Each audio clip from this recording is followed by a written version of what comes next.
Oke, assalamualaikum warahmatullahi wabarakatuh. Jumpa lagi di channel Azza Mushroom ya teman-teman ya. Nah, sekarang itu saya mau membagikan tips tentang bagaimana sih agar budidaya jamur tiram itu bisa sukses gitu ya, atau meminimalisir kegagalan atau kesalahan dalam mengambil langkah budidaya jamur tiram. Oke, jadi yang perlu teman-teman sekarang itu ubah, yang pertama itu mindset ya teman-teman ya. Nah, kebanyakan kesalahan para pemula itu mindsetnya adalah jamur itu adalah usaha dengan modal kecil untung besar gitu kan. Nah, sebenarnya kalau modal kecil ini itu relatif ya teman-teman ya. Menurut beberapa orang ya kecil, menurut beberapa orang itu besar. Jadi tidak bisa teman-teman bermindset seperti itu. Nah, karena kenapa saya bilang seperti ini, karena jamur itu adalah bisnis quantity teman-teman. Contoh logikanya seperti ini ya. Misal kita umpamakan ke yang sama, kondisinya agak mirip ya, ternak lele gitu kan. Ternak lele itu teman-teman, kalau misalkan kita ternak lele 1000 misalkan. Nah, 1000 itu misal ini untungnya itu 300.000. Nah, itu harus kita nunggu berapa bulan gitu kan. Nah, nunggu beberapa bulan. Nah, kerasa kurang untungnya. Bagaimana ingin memperbesar itu ya, kita tambah jumlahnya teman-teman. Kita misalkan main 10.000 atau 20.000. Nah, itu jamur pun sama seperti itu teman-teman. Jadi kalau teman-teman main 1000 backlog, nah itu teman-teman ekspektasinya jangan terlalu besar ya. Karena apa? Karena nanti takutnya teman-teman itu, loh kok hasilnya tidak sesuai dengan ekspektasi, kok cuma segini gitu kan. Nah, makanya kelemahannya di bisnis pertanian, perikanan, dan peternakan itu rata-rata mainnya quantity teman-teman. Meskipun dia nggak main quantity, itu biasanya jangkanya panjang. Contoh ternak sapi gitu kan, hasilnya besar tapi dia dalam kurun waktu misalkan dari kecil 1 tahun itu baru bisa dijual. Nah, itu dalam 1 tahun dia untung misalkan 10 juta, berarti per bulannya dia untung sekitar 800.000 lah ya gitu kan. Nah, sama seperti itu. Nah, teman-teman mindsetnya harus dirubah. Jadi kalau teman-teman mau budidaya jamur, teman-teman harus berpikir untuk awal itu belajar dulu. Nah, dari kecil dulu, dari kecil kita perbesar, atau teman-teman kalau punya modal banyak ya boleh langsung perbesar. Cuman kendalanya adalah nanti bagaimana konsumennya teman-teman, apakah sudah terbentuk atau belum gitu kan. Nah, jadi yang pertama yang dirubah adalah mindset. Tidak ada usaha itu, jangan tergiur dengan usaha yang menjanjikan prosesnya mudah, instan, dan cepat ya. Jadi semua usaha itu butuh proses teman-teman. Nah, itu yang perlu teman-teman ubah. Nah, bagaimana kalau mindsetnya sudah benar? Nah, yang pertama langkah-langkahnya itu adalah, pertama itu teman-teman harus siapkan kumbung yang benar-benar itu sesuai keadaannya teman-teman. Ideal dengan budidaya jamur tiram. Jadi tempatnya itu benar-benar harus ideal. Nah, seperti apa kumbung yang ideal saya sudah pernah jelaskan di video sebelumnya ya teman-teman ya. Karena kumbung ini penting teman-teman. Kumbung ini sangat berpengaruh kepada hasil panen jamur tiram. Nah, misal kumbung sudah jadi mas, oke, langkah kedua adalah teman-teman tentukan teman-teman mau produksi backlog atau membuat backlog atau membeli. Nah, untuk pemula saya sarankan itu untuk membeli backlog teman-teman. Loh, kenapa mas kok membeli? Karena gini ya teman-teman, produsen backlog itu teman-teman kadang yang sudah bertahun-tahun aja itu kadang ada kesalahan sehingga terjadi kegagalan teman-teman, apalagi yang pemula. Nah, misal teman-teman itu modalnya itu tidak ada modal cadangan gitu kan. Kalau teman-teman habiskan untuk uji coba pembuatan backlog, nanti ujung-ujungnya habis teman-teman. Backlognya nggak jadi, malah habis uangnya, modalnya gitu kan. Jadi lebih amannya teman-teman membeli backlog. Nah, membeli backlog ini saya sarankan teman-teman membeli kepada petani atau produsen backlog jamur tiram itu yang sudah pengalaman teman-teman, yang sudah pengalaman, yang sudah lama ya, sudah pengalaman di dunia produksi backlog jamur tiram. Nah jadi jangan beli ke yang masih pemula, yang masih 1 tahun atau bukannya gimana teman-teman ya, antisipasi aja, karena teman-teman juga di sini kan pemula gitu kan, pemula, jadi cari aman dulu lah, cari aman dulu gitu kan, jangan tergiur dengan backlog harga murah dan lain-lain gitu kan. Jadi teman-teman, saya sarankan untuk pemula untuk membeli backlog kepada yang sudah produksi backlog, yang sudah berpengalaman. Nah memilih backlog ini teman-teman minimal kondisi miselium ya, kondisi miseliumnya itu minimal sekali itu 30% ya teman-teman ya. Kenapa saya bilang 30%? Pertama, miselium kondisi 30% itu bisa dibilang bibitnya itu sudah kuat ya teman-teman ya. Resiko untuk tumbuhnya itu, kemungkinan untuk tumbuhnya itu sudah tinggi. Beda dengan miselium masih yang di bawah 30% itu dikhawatirkan nanti gagal atau enggak tumbuh, kontaminasi dan lain-lain. Jadi minimal 30% teman-teman. Nah itu juga berpengaruh kepada percepatan perputaran modal. Misal teman-teman beli backlog di bawah 30% ya miseliumnya, itu nanti nunggunya lama teman-teman, nunggunya lama. Daripada nunggunya lama, mending teman-teman beli backlog yang minimal kondisi miseliumnya itu 30%, lebih malah bagus, misal 50% atau 60% itu lebih bagus. Oke ya. Yang kedua adalah dalam teman-teman itu mencari produsen atau ingin membeli backlog itu, teman-teman saya sarankan tanya dulu, Mas ini kan saya pemula gitu kan, kalau misalkan nanti saya panen misalkan saya bingung untuk pemasarannya atau penjualannya gitu kan, apakah bisa nggak dijual ke sampean gitu kan hasilnya. Nah kalau misalkan produsennya itu oh bisa Mas gitu kan, nah itu enak karena teman-teman kan pemula, belum punya konsumen atau pelanggan tetap kan. Nah itu saya sarankan beli backlog ke petani yang dia siap nampung lagi. Cuman teman-teman jangan terlalu mengandalkan tengkulak atau dijual kembali ke produsen backlognya. Kenapa? Karena pastinya kan harganya murah ya teman-teman ya. Misal harga jual 16.000 per kilo gitu. Nah nanti itu bisa-bisa cuman dibeli dengan harga 13.000 karena mereka kan untuk dijual lagi pengen untung juga gitu kan. Nah makanya teman-teman sebisa mungkin teman-teman jual sendiri. Tapi untuk antisipasi teman-teman tanya dulu, misalkan nanti kesulitan menjual, kiranya dia mau nggak untuk menerima hasil panennya. Nah itu ya, yang pertama tadi mindset, yang kedua kumbung, yang ketiga itu teman-teman saya sarankan beli backlog, yang keempat backlognya miselium minimal 30%, dan yang kelima teman-teman tanya dulu hasil panennya itu bisa dibantu untuk penjualannya atau enggak. Nah oke, yang selanjutnya adalah yang perlu teman-teman lakukan adalah, jadi gini ya, ini banyak sekali yang terjadi, pemula itu akhirnya putus asa atau menyerah budidaya jamur tiram teman-teman, karena mereka merasa kok untungnya dikit sih gitu kan. Nah untung dikit ini ya karena mereka mainnya dikit gitu kan.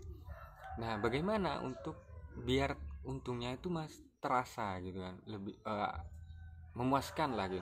Nah teman-teman gini, ini banyak kesalahan ya teman-teman pemula itu, rata-rata misal dia beli 500 atau 1000 backlog gitu.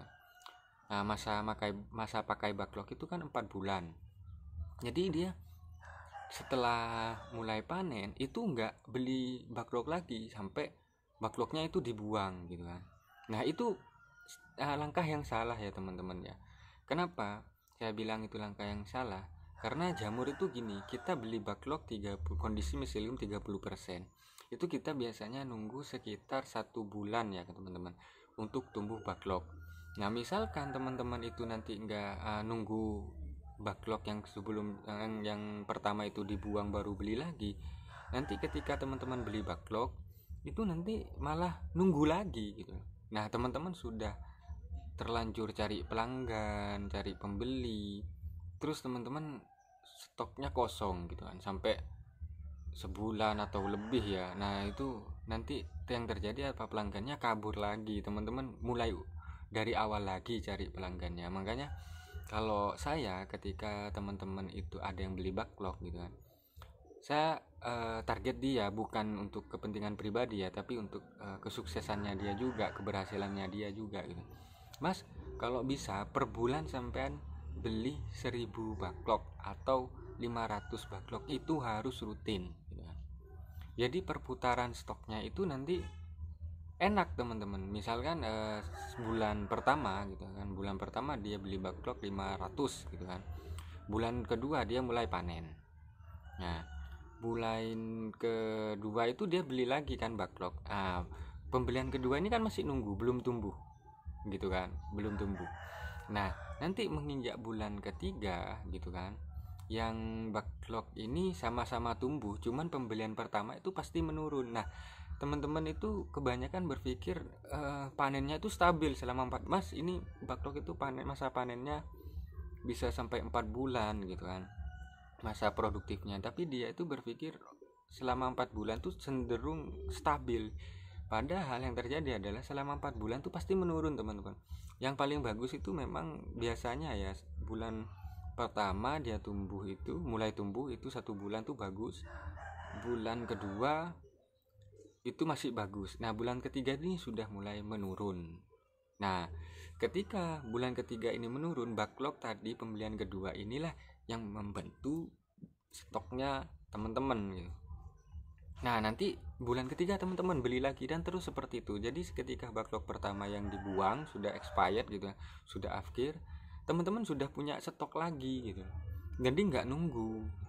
Nah, misalkan teman-teman, ternyata dari per bulan itu saya beli 500 backlog, panen perharinya misal ya stabil di angka 15 kilo gitu kan.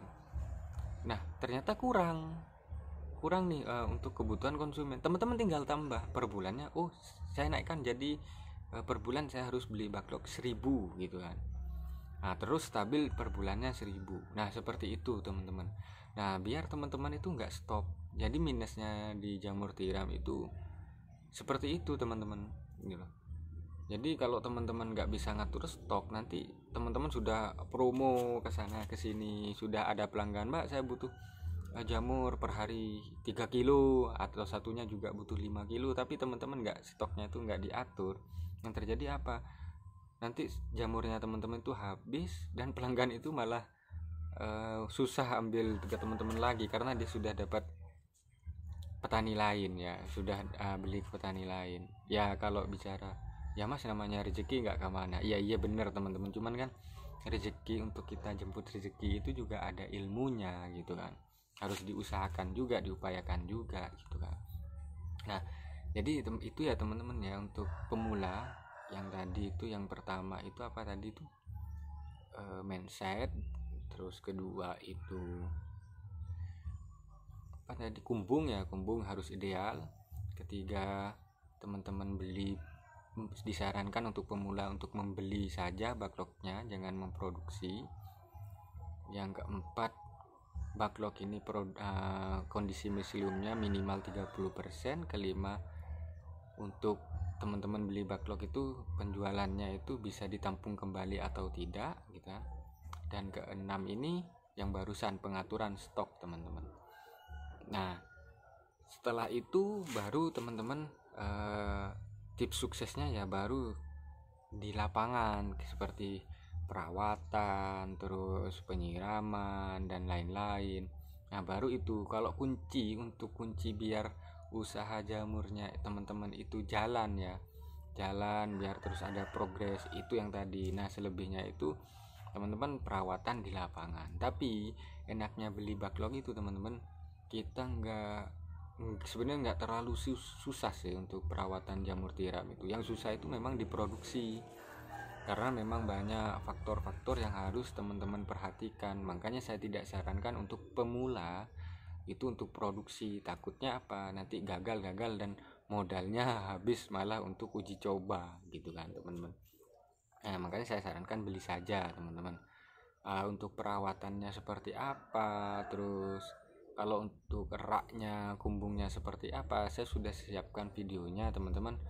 Untuk perawatan, terus kumbung yang ideal itu seperti apa, terus kondisi miselium 30% itu ya, misalkan ya teman-teman, ini kondisi miselium 0% ya, karena belum dibibit. Ini belum dibibit teman-teman, ini masih harus kita sterilisasi dulu. Nah, kondisinya 30%-nya kurang lebih segini ya teman-teman ya.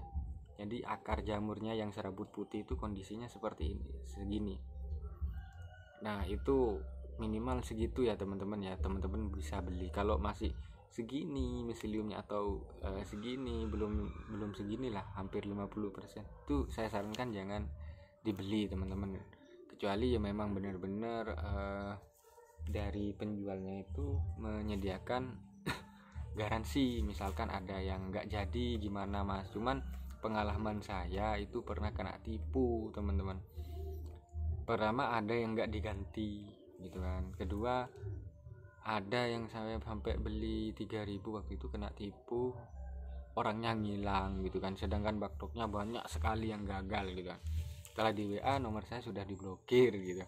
Nah makanya teman-teman harus belilah backlog ke yang bertanggung jawab, yang sudah memang berpengalaman di situ gitu kan ya, ke yang jujur gitu kan. Itu sih teman-teman ya. Jadi usaha jamur tiram ini menurut saya menjanjikan teman-teman, menjanjikan. Terus juga menurut saya ya bagus, karena usaha pertanian, peternakan dan perikanan ini menurut saya memang kalau kita dengan modal yang bisa dikatakan minim ya, memang lambat teman-teman. Jadi perkembangannya itu memang lambat.